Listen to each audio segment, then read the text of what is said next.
पत्रकार महोदय ये बताया जा कि हिंदू खतरे में है। किस चीज को लेके हिंदू खतरे में है? अभी हमारे साथ में जो है मोमडन भाई भी खड़े हैं यहाँ पर, और ये भाईचारा सदियों से चला आ रहा, लेकिन इन नेताओं ने हमारे अंदर जो है एक नफरत का बीज बो दिया, एक जहर का बीज बो दिया। सुबह से शाम तक आप कोई सा भी नेशनल चैनल उठा के देख लो और इन नेताओं की भाषा को देख लो, हमें सिर्फ एक ही चीज दिखाई जा रही कि हिंदू खतरे में है, हिंदू खतरे में है। अरे भाई, हम पूरे देश से पूछना चाह रहे हैं कि किनसे हिंदू खतरे में है? हमें तो इनसे कोई खतरा नहीं है, हमारा तो इनके साथ में भाईचारा है। भाई साहब, यह सरकार आपको काटने और बांटने का काम कर रही। दूसरी बात आपको पत्रकार महोदय मैं बता दूं, जिन महिलाओं के अधिकारों की बात यह सरकार कर रही, सबसे ज्यादा महिलाओं का अपमान करने का काम भी इसी सरकार के नेताओं ने करा। मुजफ्फरनगर के अंदर आप देख लो, सुधीर बालियान का बेटा जो है सरेआम सड़क पर खड़ा होकर एक लड़की से पूछ रहा कि बताइए आपका रेट क्या है। एक बीजेपी का नेता का बेटा, और उसके लड़के को महज 3 घंटे में जमानत दे दी जा। भाई साहब, अगर यही काम किसी आम आदमी ने किया होता तो पुलिस प्रशासन उसका पिछवाड़ा तोड़ के बंदर की तरह उसके चुत्तर लाल बना देती। तो भाई साहब, मैं सिर्फ एक ही बात कहना चाह रहा कि कोई खतरे में नहीं है। या जाति धर्म की राजनीति करना छोड़ दो, देश में जो मुद्दे हैं, महंगाई, बेरोजगारी, विकास, भ्रष्टाचारी, इस पे ध्यान दो भाई साहब। लेकिन आजकल जो है हमारे सूबे के मुख्यमंत्री भी बंगाल चुनाव में जाके देख लो किस प्रकार की भाषा का इस्तेमाल कर रहे। अमित शाह, मोदी जी किस प्रकार की भाषा का इस्तेमाल कर रहे। जो देश के जिम्मेदार व्यक्ति है, वही व्यक्ति जो है चुनाव प्रचार के अंदर हिंदू मुस्लिम जैसे मुद्दों को उठा के अपनी राजनीति रोटी सेकने का काम कर रहे। बेरोजगारी का भी मुद्दा, महंगाई का भी मुद्दा, हिंदू मुस्लिम पे तो करना ही ना चाहिए, देश का नाश कर रहे हैं। कल हमारा झगड़ा पाकिस्तान से हुआ, हमारा एयरक्राफ्ट जाकर खुद ही गिर गया। हमारे पास हथियार तो है नहीं, जो चीज होनी चाहिए हिंदू मुस्लिम तो पूर्ति कर लेंगे हमारे देश की।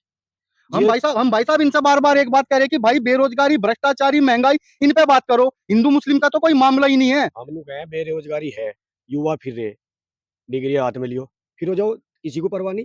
कम से कम अगर तुम नहीं कुछ कर सकते, इतना तो कर लो कि देश के सामने कोई बोल लेना। पाकिस्तान इतना बड़ा देश है, अगर हम सारे हिंदुस्तानी पेशाब करें, पूरा देश भेजेगा वो।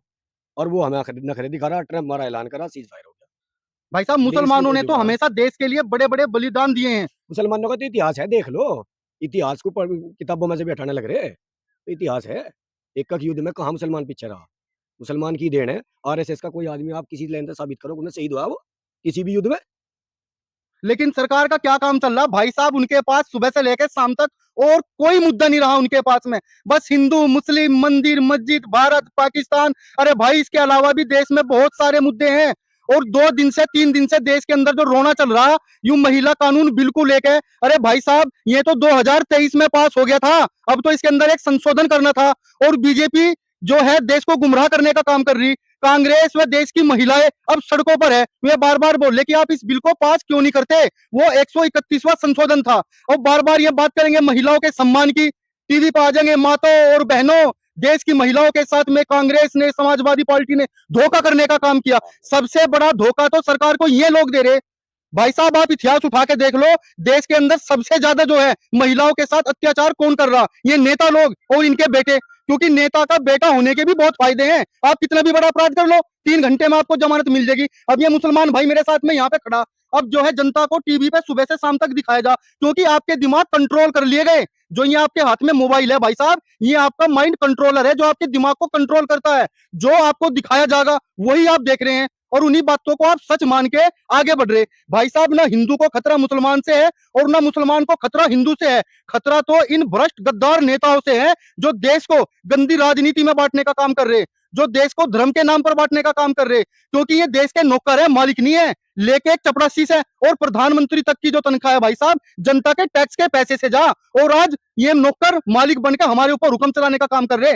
पुलिस प्रशासन में देख लो आप भाई साहब, सुबह से शाम तक कितनी भ्रष्टाचारी है। मैं आपको एक वाक्य बता दूं, मेरे याद आ गया। मैं एक बार एक थाने के अंदर गया हुआ था, वहां पे कुछ गरीब वर्ग की महिलाएं और आदमी, उनके साथ में एक झगड़ा हो गया था। तो एसएचओ साहब के पास में गए अपनी फरियाद लेकर। वे लोग जैसे ही वे लोग वहां पे बैठे तो एक क्षेत्रीय नेता आ गया। एसएचओ साहब खड़े उठ उठ के उनकी फरियाद नहीं सुनी, क्षेत्रीय नेता के पास में चला गया। महिला बोली कि साहब पहले हमारी बात तो सुन लो। उस महिला को धमका दिया गया और 1 घंटे तक उस क्षेत्रीय नेता के साथ में बैठ के चाय पानी पीने का काम करा। लेकिन गरीब की कोई सुनवाई नहीं है भाई साहब। है भाई कहीं पर गरीब की कोई सुनवाई? कोई नहीं है सुनवाई, तो सब ड्रामे चल रहे। गैस बतावे, हिंदुस्तान में गैस की कमी नहीं है, घर घर पहुंचेगी, सारी दुनिया लाइन में लगी खड़ी सुबह सुबह। सुबह के गए हुए सिलेंडर लेने, अब तक नहीं मिला। सूरत में देख लो भाई साहब, रेलवे नहीं स्टेशन पहुंचे। पे जो है मजदूर अपने घर पलायन करने का काम कर रहे हैं। करना एक करना क्या मजदूर होगा? रोता हुआ ये कह रहा है कि मैं कभी वापस नहीं आऊंगा। उसका दर्द समझो।